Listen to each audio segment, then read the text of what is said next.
గుంటూరు నగర ప్రజలకు అత్యంత ఆప్తులు, అందరికీ సుపరిచితులు. సేవ అంటే ముందుండేటువంటి తులసి రామచంద్ర ప్రభు గారి 79వ జన్మదినోత్సవాన్ని ఎంతో ఘనంగా ఆయన అభిమానులు, ప్రముఖులందరూ కూడా ఆయనకి ధన్యవాదాలు, శుభాకాంక్షలు తెలుపుతా ఉన్నాం.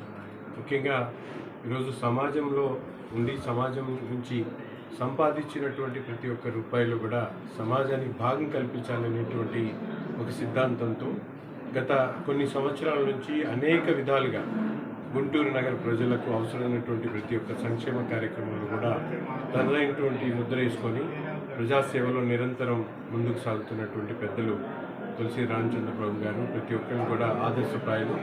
అటువంటి వారి స్ఫూర్తితో రాబోయేటువంటి తరంలో మేమందరం కూడా ఆయన స్ఫూర్తి, ఆయన అడుగుజాడల్లో తప్పకుండా ముందుకు నడుస్తూ ఒక మంచి గుంటూరు నగరాన్ని అభివృద్ధి చేసేటువంటి క్రమంలో ఆయన సూచన సలహాలు తీసుకొని ముందుకు సాగుతామని, భగవంతుడు ఆయనకి అన్ని విధాలు కూడా ఆయురారోగ్యాలు, అష్టైశ్వర్యాలు కలిగించి మనందరికీ ఆశీర్వదించేటువంటి విధంగా బలంగా ఉంచాలని చెప్పి మనస్ఫూర్తిగా కోరుకుంటున్నాం.